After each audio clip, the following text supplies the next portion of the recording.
સતકેવલ સાહેબ, પરમગુરુ પાઠશાલા સંકુલ, સતકેવલ વિદ્યા મંદિર, સારસા.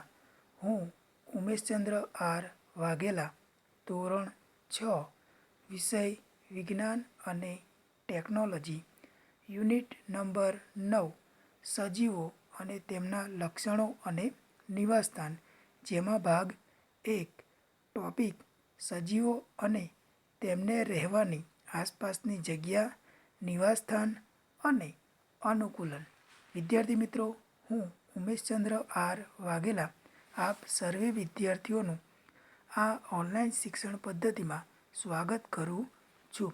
વિદ્યાર્થી મિત્રો, આપણે અગાઉના વિડીયોની અંદર ધોરણ 6ની અંદર વિજ્ઞાન અને ટેકનોલોજી વિષયમાં પ્રકરણ 1 થી 8 ભણી ગયા. ત્યારબાદ આજે આપણે વિજ્ઞાન વિષયમાં પ્રકરણ નંબર 9, સજીવો, લક્ષણો અને તેમના નિવાસસ્થાન વિશે આપણે ભણીશું. તો ચાલો વિદ્યાર્થી મિત્રો જોઈએ આપણે પ્રકરણ નંબર 9, સજીવોના લક્ષણો અને તેમના નિવાસસ્થાન.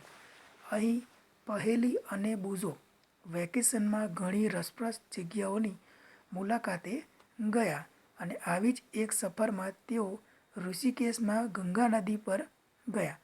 તેઓ હિમાલયના પર્વતો પર ચડ્યા ત્યારે ખૂબ જ ઠંડી હતી. ત્યાં તેમણે પોતાના ઘરની નજીકના મેદાન પ્રદેશ કરતાં અલગ જ પ્રકારના વૃક્ષો જોયા, જેવા કે ઓક, પાઇન અને દેવદાર. આવી બીજી એક સફર દરમિયાન તેઓ રાજસ્થાન ગયેલા અને ગરમ રણમાં તેમણે ઊંટની સવારી કરી હતી.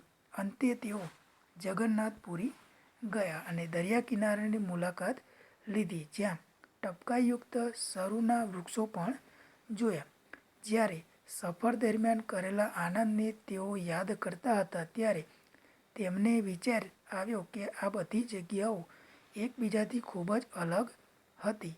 કેટલીક ઠંડી, તો કેટલીક ગરમ અને સૂકી હતી, તો કેટલીક ભેજયુક્ત હતી અને તે દરેક સજીવો એટલે કે જીવંત પ્રાણીઓ પણ વિવિધ પ્રકારના હતા.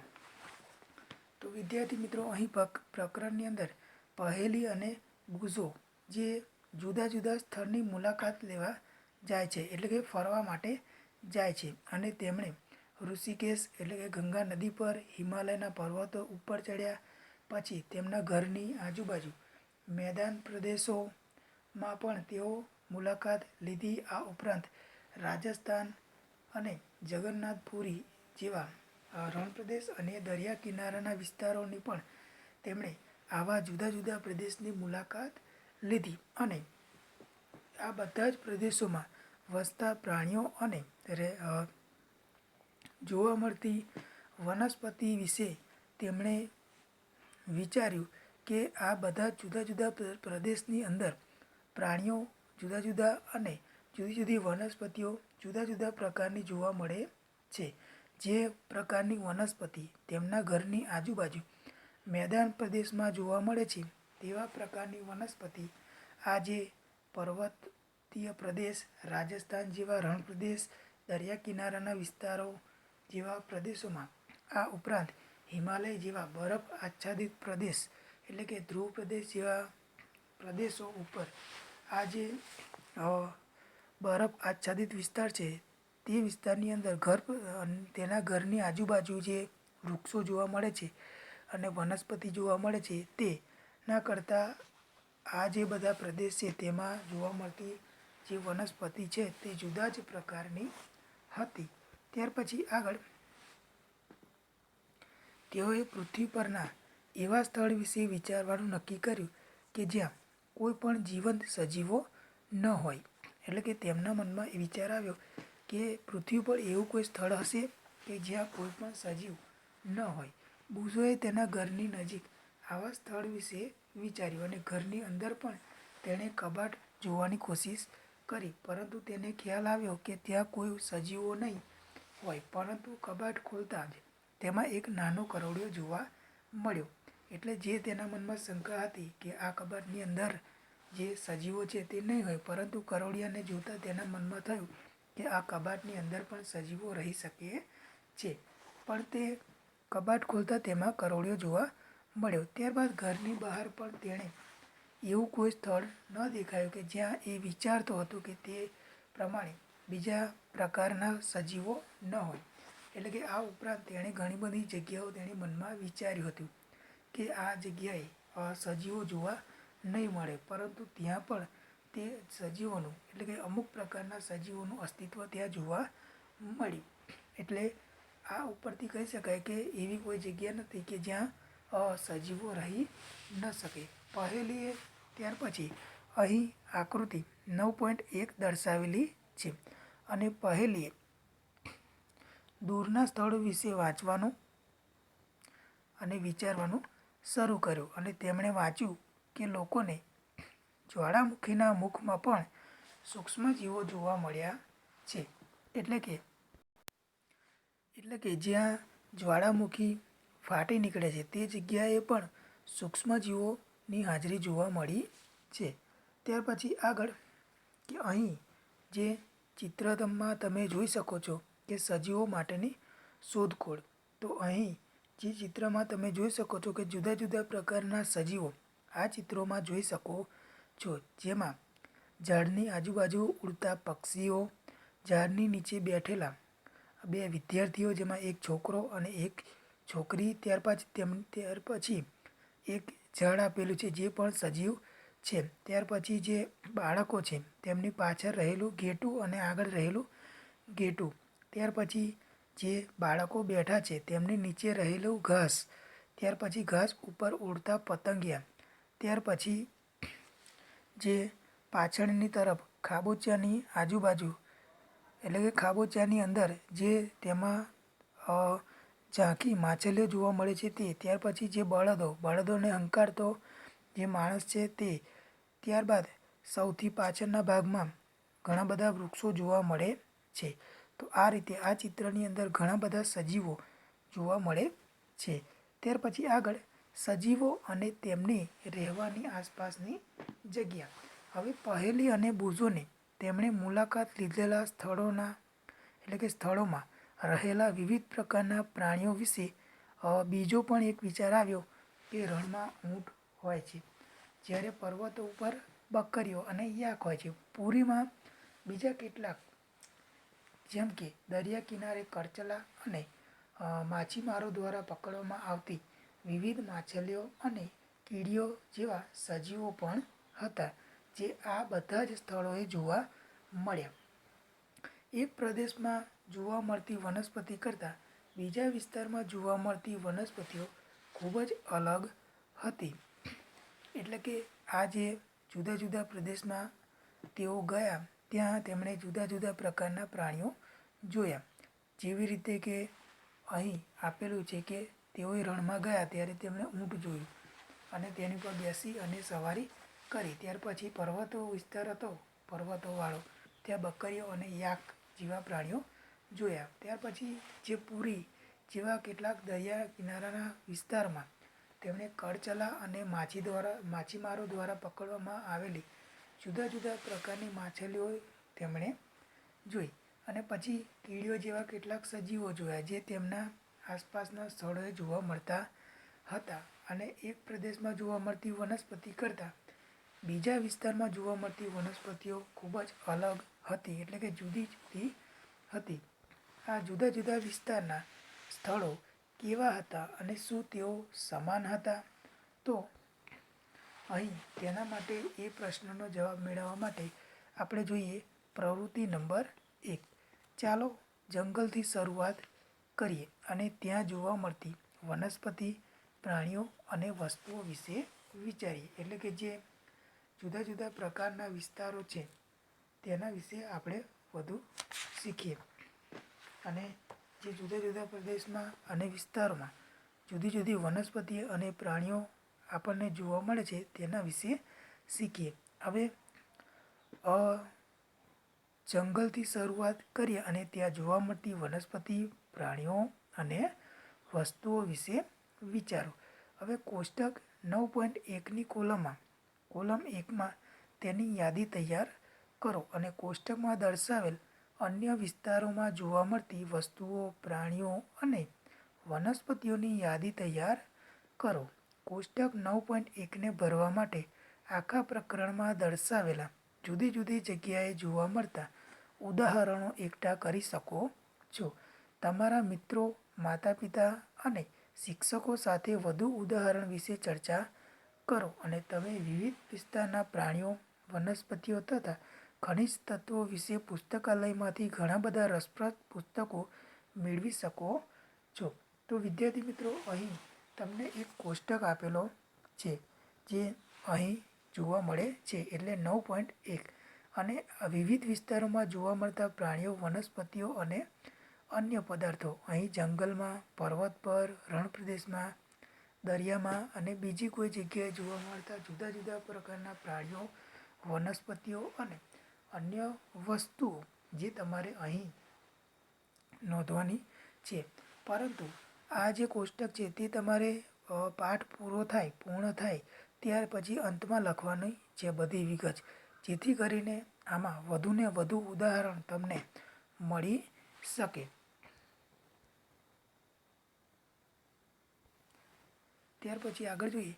કોષ્ટકની દરેક કોલમમાં નાની મોટી ઘણી વનસ્પતિઓ, પ્રાણીઓ અને વસ્તુઓ સમાવવાની કોશિશ કરો. જે પ્રાણીઓ કે વનસ્પતિ ન હોય તેવી કયા પ્રકારની વસ્તુઓ આપણે મેળવી શકીશું. કદાચ વનસ્પતિના ભાગ સમાન સૂકા પાંદડા કે પ્રાણીઓના ભાગ સમાન અસ્થિઓ પણ હોય. અસ્થિઓ એટલે હાડકાં.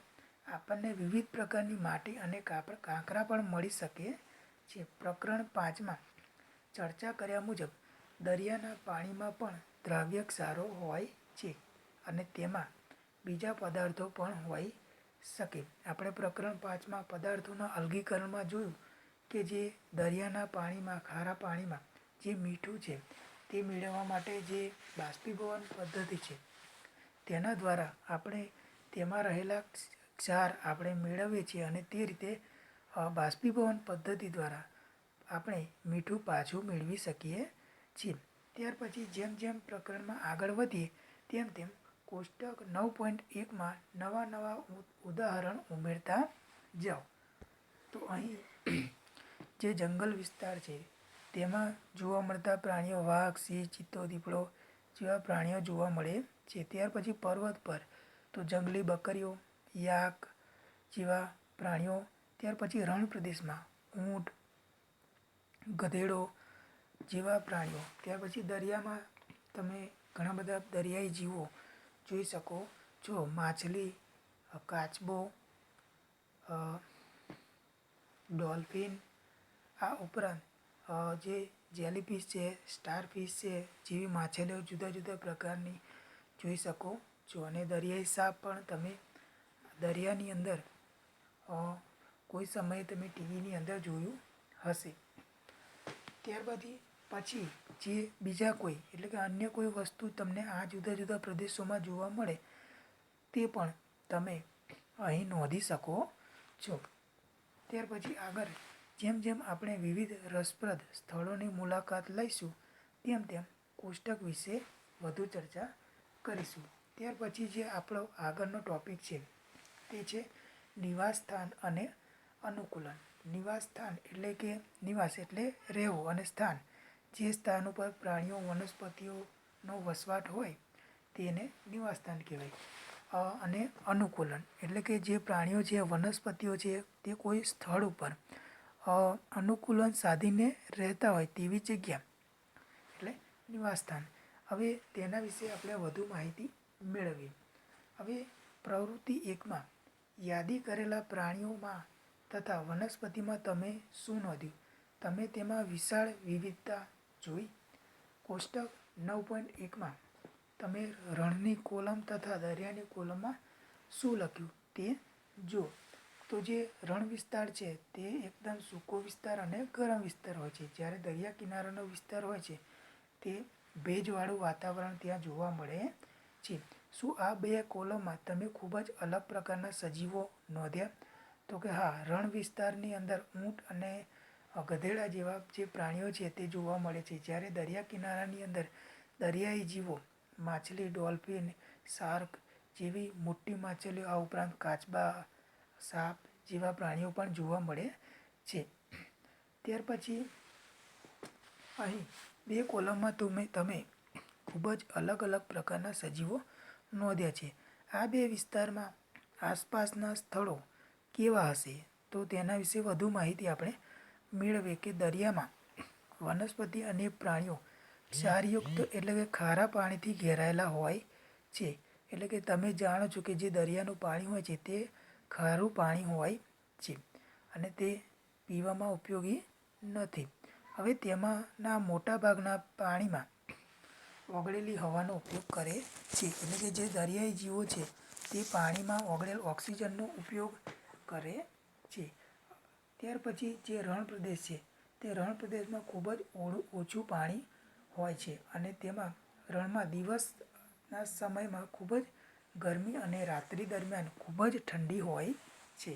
અને રણમાં રહેતા પ્રાણીઓ અને વનસ્પતિઓ રણની રેતીમાં પણ જીવે છે અને તે વિસ્તારમાં શ્વાસોચ્છ્વાસ કરે છે. એટલે કે શ્વાસ લેવાની અને બહાર કાઢવાની જે ક્રિયા છે તેને શ્વાસોચ્છ્વાસ કહેવામાં આવે છે.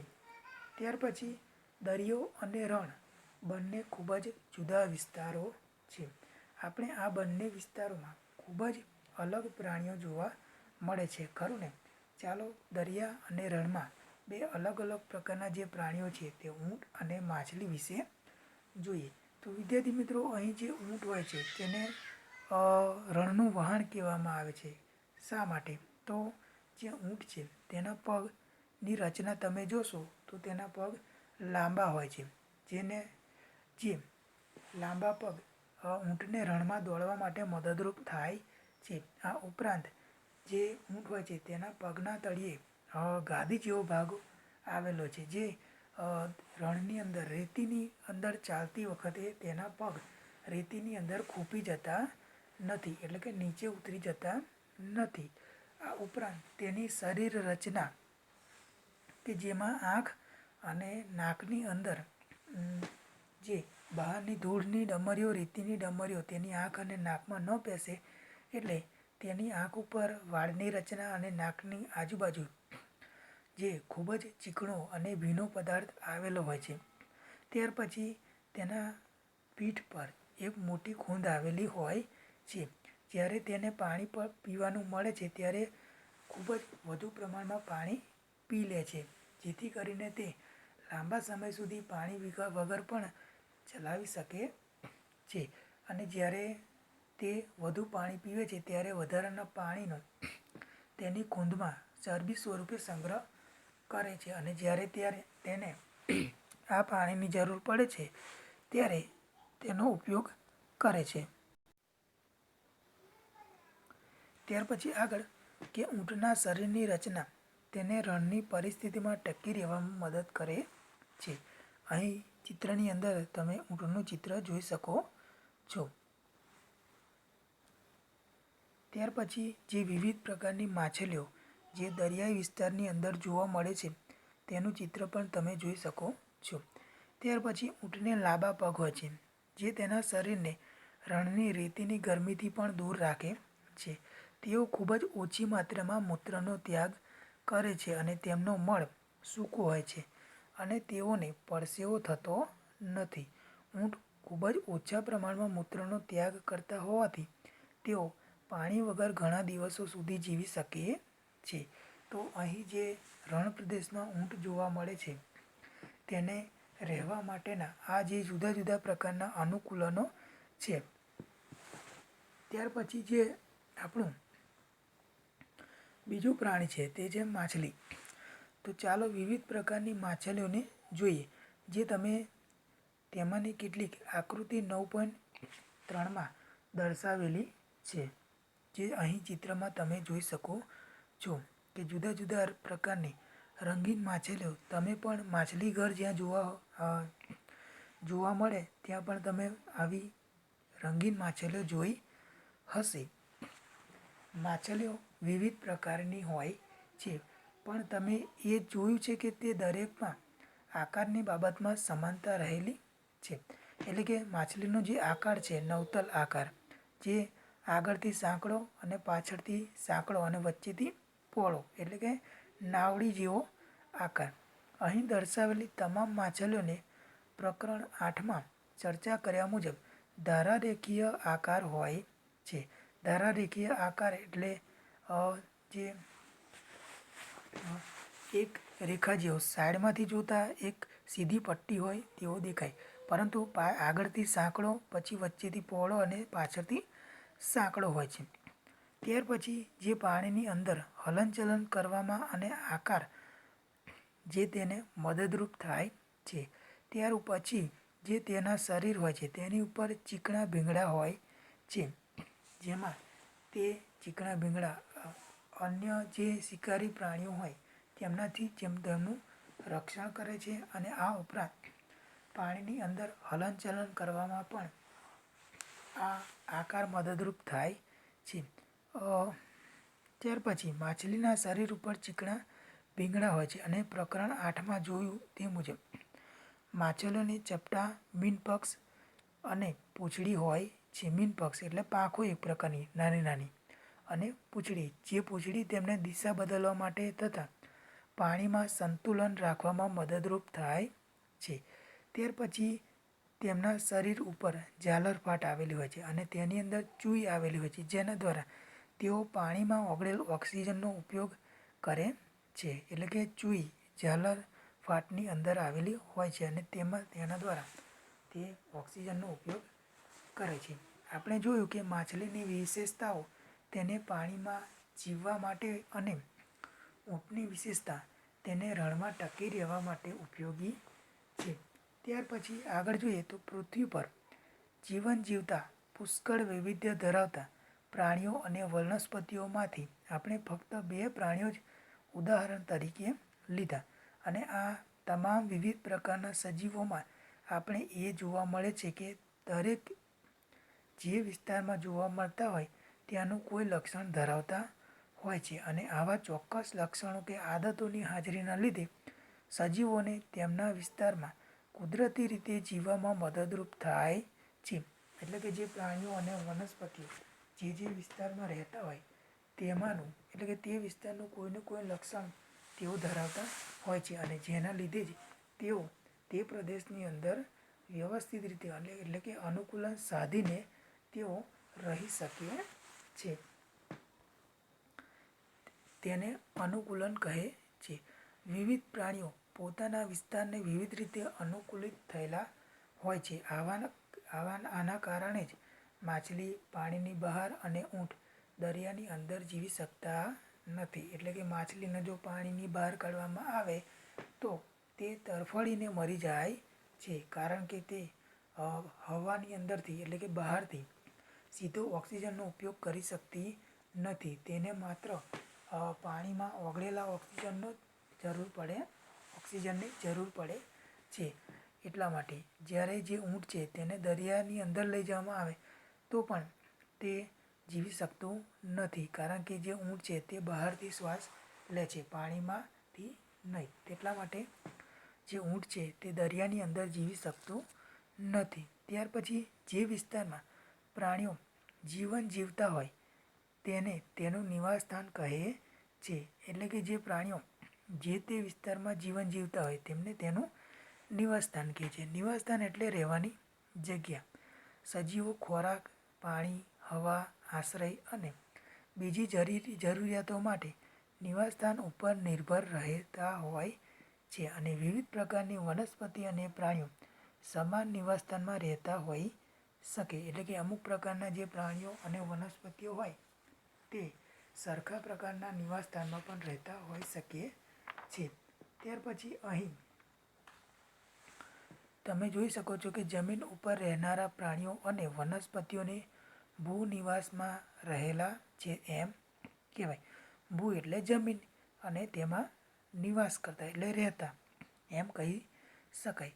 ભૂનિવાસમાં કેટલાક ઉદાહરણોમાં જંગલો, ઘાસના મેદાન, રણ, દરિયાકાંઠો અને પર્વતીય વિસ્તારનો સમાવેશ થાય છે. જ્યારે બીજી બાજુ વનસ્પતિ અને પ્રાણીઓ કે જે પાણીમાં જીવન જીવે છે તેને જલીય નિવાસસ્થાન કહે છે. અને આ જલીય નિવાસસ્થાનોની અંદર તળાવ, સરોવર, નદી, સમુદ્ર, સરોવર એ જલીય નિવાસસ્થાનના ઉદાહરણો છે. દરિયાના જુદા જુદા ભાગોમાં આવેલા ભૂમિય નિવાસસ્થાનો જેવા કે જંગલો, ઘાસના મેદાનો, રણ વિસ્તાર, દરિયાકાંઠાના વિસ્તાર તથા પર્વતોમાં પુષ્કળ વિવિધતા રહેલી હોય છે. આ ઉપરાંત જે જલીય નિવાસસ્થાન માટે પણ આ બાબત સાચી છે. એટલે કે જલીય નિવાસસ્થાનની અંદર જુદી જુદી વિવિધતા જોવા મળે છે, જેમ કે તળાવ, સરોવર, નદી, સમુદ્ર. તેવી જ રીતે જે ભૂનિવાસ જે સ્થાન છે તેમાં જંગલો, ઘાસના મેદાન એટલે કે ભૂમિય નિવાસસ્થાનો જેમાં જંગલો, ઘાસના મેદાન, રણ વિસ્તાર અને બીજા દરિયાકાંઠાના વિસ્તારનો પણ સમાવેશ થાય છે. એટલે કે તેમાં પણ વિવિધતા જોવા મળે છે. ત્યાર પછી અહીં એક આપણને નોંધ આપેલી છે કે અમુક એવા ફેરફાર છે કે જે સજીવોમાં તેમની આસપાસના વિસ્તારમાં થતા બદલાવને અનુકૂલન થવા માટે થોડો સમય માટે થતા જોવા મળે છે. ઉદાહરણ તરીકે જો આપણે મેદાન વિસ્તારમાં રહેતા હોઈએ અને અચાનક જ ઊંચા પર્વતોમાં અથવા તો પ્રદેશમાં રહેવા જઈએ તો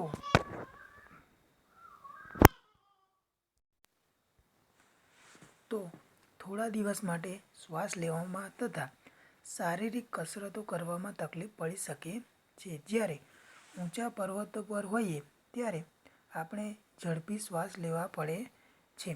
થોડા દિવસ પછી ઊંચા પર્વતોની બદલાયેલી પરિસ્થિતિ મુજબ આપણું શરીર ગોઠવાઈ જાય છે. એટલે કે આપણે ત્યાં અનુકૂલન સાધી લઈએ છીએ. અને એવો ફેરફાર જે કોઈ ચોક્કસ સજીવના શરીરમાં ટૂંકા સમયગાળા માટે આસપાસના વિસ્તારમાં થયેલા બદલાવને લીધે ઉત્પન્ન થયેલી મુશ્કેલીને નિભાવવા માટે થતો હોય છે અને તેને પરિસ્થિતિકીય અનુકૂલન કહે છે.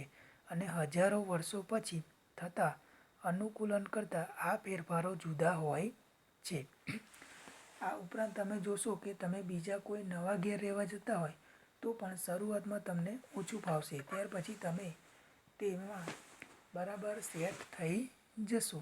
તો અહીં જે અનુકૂલન વિશે સરસ એવું ઉદાહરણ આપણને આપેલું છે. ત્યાર પછી નિવાસસ્થાનમાં રહેતા સજીવો જેમાં વનસ્પતિ અને પ્રાણીઓ તે જૈવિક ઘટકો છે. અને નિવાસસ્થાનમાં જોવા મળતી નિર્જીવ વસ્તુઓ જેવી કે ખડકો, ભૂમિ, હવા, પાણી ત્યાંના અજૈવિક ઘટકો છે. સૂર્યપ્રકાશ અને ગરમી જૈવિક છે કે અજૈવિક? તો વિદ્યાર્થી મિત્રો, અહીં સૂર્યપ્રકાશ અને ગરમી એ અજૈવિક ઘટકો છે. માત્ર વનસ્પતિ અને પ્રાણીઓ જ જૈવિક ઘટકો હોય છે. જ્યારે ખડકો, ભૂમિ, હવા, પાણી, સૂર્યપ્રકાશ, ગરમી, તાપમાન આ બધા અજૈવિક ઘટકો ગણવામાં આવે છે. આપણે જાણીએ છીએ કે અમુક વનસ્પતિઓ બીજમાંથી ઉગે છે. તો ચાલો કેટલાક બીજ કે જેમાંથી છોડ તૈયાર થાય છે અને તેના પર કેટલાક અજૈવિક ઘટકો તથા તેની અસરો જોઈએ. તો તેના માટે આપણને પ્રવૃત્તિ આપેલી છે. પ્રવૃત્તિ નંબર 2, પ્રકરણ 1માં કરેલી પ્રવૃત્તિ કે જેમાં આપણે મગ અને ચણાને ફણગાવ્યા હતા. તો આપ સર્વે વિદ્યાર્થીઓએ ફણગાવેલા મગનો ઉપયોગ કર્યો છે ખોરાક તરીકે. તો તેનાથી તમે પરિચિત હશો જ. તેને યાદ કરો. જ્યારે તમે બીજમાંથી ફણગો ફૂટે છે ત્યારે તે અંકુરિત થયું તેમ કહેવાય. આમ છોડના જીવનમાં એટલે કે જીવનની શરૂઆત થાય છે. હવે આપણે જોઈએ કે થોડાક સૂકા મગના બીજ લો અને 20-30 જેટલા મગના બીજ બાજુએ રાખો અને બાકીના મગને 1 દિવસ માટે પાણીમાં ભીંજવો. ભીંજવેલા બીજને 4 ભાગમાં વહેંચો. તેમાંથી એક ભાગને 3-4 દિવસ સુધી પાણીમાં ડૂબાડેલા રાખો. સૂકા બીજને તથા પાણીમાં ડૂબાડેલા બીજને ખલેલ ન પહોંચાડો. એટલે કે જે પાણીમાં ડૂબાડવામાં આવેલા છે બીજ અને જે પહેલેથી જ સૂકા બીજ બહાર કાઢી મૂકવામાં આવે છે તેને આપણે ખલેલ પહોંચાડવાની નથી. ત્યાર પછી જે ભીંજવેલા બીજના એક ભાગને હવા ઉજાસવાળા રૂમમાં તથા બીજા ભાગને સંપૂર્ણ અંધારું હોય તેવા ભાગમાં જેમ કે કબાટમાં રાખો કે જ્યાં જરાય પણ પ્રકાશ ન આવે. અને છેલ્લો ભાગ છે તેને એકદમ ઠંડી ધરાવતી જગ્યાએ એટલે કે રેફ્રિજરેટર કે ફ્રીજમાં તમારે આજુબાજુ બરફ હોય ત્યાં રાખો અને તેને રોજ ધોઈ અને દરરોજ પાણી બદલો. થોડા દિવસ પછી શું નોંધ્યું? શું પાંચેય ભાગના બીજ સમાન રીતે અંકુરિત થાય છે? શું આમાંથી કોઈ બીજ ધીમા અંકુરિત થતા હોય છે કે જરા પણ અંકુરિત થતા એટલે કે ન થયા હોય તેવા છે? તો સૌપ્રથમ જે અલગથી બીજ કાઢી લીધેલા તેમાં કોઈ અંકુરણ જોવા મળતું નથી અને જે બીજને હવા પલાળ્યા પછી હવા ઉજાસવાળી જગ્યાએ રાખવામાં આવ્યા હતા તેની અંદર સૌથી વધુ સારું અંકુરણ જોવા મળ્યું હતું. જ્યારે પાણીમાં રાખેલા બીજ અને જે કબાટની અંદર રાખેલા બીજ જેમાં સારું એવું અંકુરણ જોવા મળ્યું ન હતું. એટલા માટે આપણે કહી શકીએ કે જે બીજ છે તેને ઉગવા માટે સારી એવી ગરમી, પ્રકાશ, હવા આ બધાની જરૂર પડે છે. શું તમે નોંધ્યું કે હવા, પાણી, પ્રકાશ અને ગરમી જેવા અજૈવિક ઘટકો વનસ્પતિના વિકાસ માટે જરૂરી છે અને હકીકતમાં આ જ અજૈવિક ઘટકો તમામ સજીવોને એટલે કે સજીવો માટે પણ અગત્યના છે. આપણે જોઈએ છીએ કે સજીવો ખૂબ જ ઠંડા કે ગરમ વિસ્તારમાં પણ જોવા મળે છે, ખરું ને? તો તેઓ ટકી રહેવા માટે શું કરતા હશે? તો અનુકૂલન એવી પદ્ધતિ છે કે જેનાથી સજીવો વાતાવરણને વધુ અનુકૂળ થાય છે. એટલે કે અનુકૂલન સાધવા માટે જે અજૈવિક ઘટકો છે જેમાં હવા, પાણી, પ્રકાશ, ગરમી આ બધા જ અજૈવિક ઘટકો દરેક સજીવને, પ્રાણીઓ હોય કે વનસ્પતિ હોય, તેને ટકી રહેવા માટે આ જે અજૈવિક ઘટકો છે તે ખૂબ જ જરૂરી હોય છે. અનુકૂલન ટૂંકા સમયમાં થતું નથી કારણ કે જે વિસ્તારમાં અજૈવિક ઘટકો પણ ઘણા ધીમે ધીમેથી બદલાય છે. જેવી રીતે આપણે જુદી જુદી ઋતુઓનો અનુભવ કરીએ છીએ તો શરૂઆતમાં આપણે જોયું કે ઠંડીની શરૂઆત થાય તો તમે બરાબર તેમાં અનુકૂલન સાધી શકતા નથી કારણ કે શરૂઆતમાં તમને ખૂબ જ ઠંડી લાગે. ત્યાર પછી ઉનાળાની જે શરૂઆત થાય છે તેમાં પણ તમે ગરમી સહન કરી શકતા નથી. ત્યાર પછી જે ગરમીની શરૂઆત થયા પછી થોડા દિવસો પછી તમે અનુકૂલન સાધી લો છો, બરાબર? જુદા જુદા સાધનોનો ઉપયોગ કરી અને તમે પંખો, પછી કૂલર, એસી વગેરેનો ઉપયોગ કરી અને તમે ઋતુ પ્રમાણે અનુકૂલન સાધવાનો પ્રયત્ન કરો છો. હવે જે સજીવો આ બદલાવ સાથે અનુકૂલન સાધી શકતા નથી તે મૃત્યુ પામે છે અને ફક્ત અનુકૂલન સાધનારા સજીવો જ ટકી જાય છે. વિવિધ અજૈવિક ઘટકો સાથે સજીવો વિવિધ રીતે અનુકૂલન સાધે છે જેના પરિણામે વિવિધ નિવાસસ્થાનોમાં વિવિધતાસભર સજીવો હાજર હોય છે. એટલે કે જે તે વિસ્તારની અંદર જુદા જુદા પ્રાણીઓ કે વનસ્પતિ જોવા મળે છે કારણ કે તેમણે તે વિસ્તારની અંદર, તે નિવાસસ્થાનની અંદર અનુકૂલન સાધી લીધેલું છે. ચાલો કેટલાક નિવાસસ્થાનો, ત્યાંના અજૈવિક ઘટકો અને આ નિવાસસ્થાન સાથે પ્રાણીઓના અનુકૂલનને સમજીએ. તો આ જે ટૉપિક છે તે આપણે આવતા વિડીયોની અંદર ભણીશું. તો આપ સર્વે વિદ્યાર્થી મિત્રોએ મારો આ વિડીયો શાંતિપૂર્વક નિહાળ્યો તે બદલ આપ સૌનો ખૂબ ખૂબ આભાર.